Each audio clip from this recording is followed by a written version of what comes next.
Good Monday. I know I said I wouldn't be making a video, but there was just so many things I wanted to respond to that I couldn't wait a whole nother week.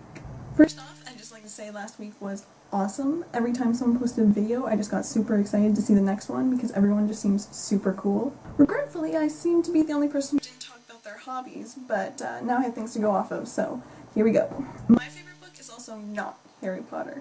Although that is not to discount Harry Potter in any way, I love the series and it has played such a huge part in my life. My favorite book is, however... What? What? Okay, a little overexcited here, but I love this book so much that it's so awesome when other people love it too. Especially without me constantly badgering them to read it. Yes, my favorite book is Sabriel. Of course, I pronounce it Sabriel, but I'm not going to split hairs over it. Although me and my friend had this long-going debate on how to pronounce Keybeth. I say Keybeth, she says it's Kybeth. It's not Kybeth. I also have to say I loved Ender's Game, and I've been meaning to read a lot more of Orson Scott Card. I recently read Invasive Procedures, which he co-authored with Aaron Johnson, and that was a pretty good read. I'm also a huge bookworm, I must admit, as evidenced by the bookshelves behind me. I also have more books, but they're just not in frame. Incidentally, I'm always happy to recommend a good book, and my very first recommendation for you guys is Little Brother by Cory Doctorow. Now, Cory Doctorow is a huge nerd, and it really shines through in his writing. Little Brother is my favorite of his books that I have read.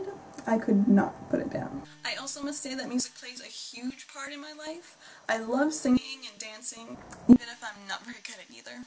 Additionally, I played piano when I was younger, but I quit before I got into high school. Then in high school I joined the band and I played the baritone horn, sometimes called the euphonium. It's basically a lower brass instrument with 3 valves. And after high school I hadn't really played much of anything, and about a year ago I started to feel this general malaise and just missing having that in my life, so I decided to buy a ukulele. Pretty much on impulse. I also adore writing, especially fantasy and science fiction.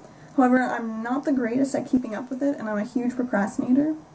Even so, last year I participated in NaNoWriMo, and won.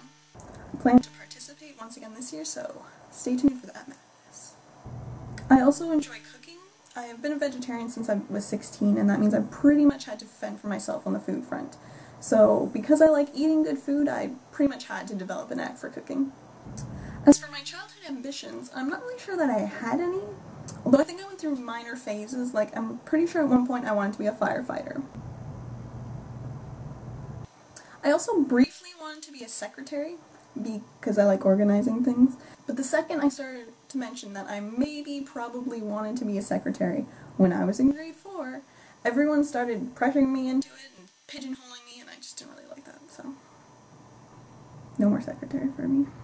Now, way back when Joseph and the Technicolor Dreamcoat was big, you know, Donny Osmond was on tour with it all, I was obsessed.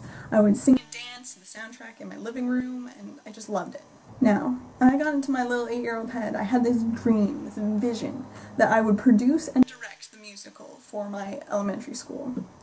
Needless to say, that didn't happen, but it was something I really wanted. Other than that, I'm pretty sure I never really had a definite direction of a career choice that I wanted. I think, though, I always wanted to do something that would make a difference and make the world a better place, and I think that's something I still want to do. Before I go, I'd like to talk a little bit about what I'd like to see done on this channel, because I sort of missed the whole discussion in your pants. While I think challenges and punishments are a great idea and would be fun to do, I think we should also try to incorporate some theme weeks. So, for instance, one week we all have to cook something for everyone, or one week we all have to teach something. Just some thoughts. Alright, I hope everyone has a great week, and I will see you next Monday.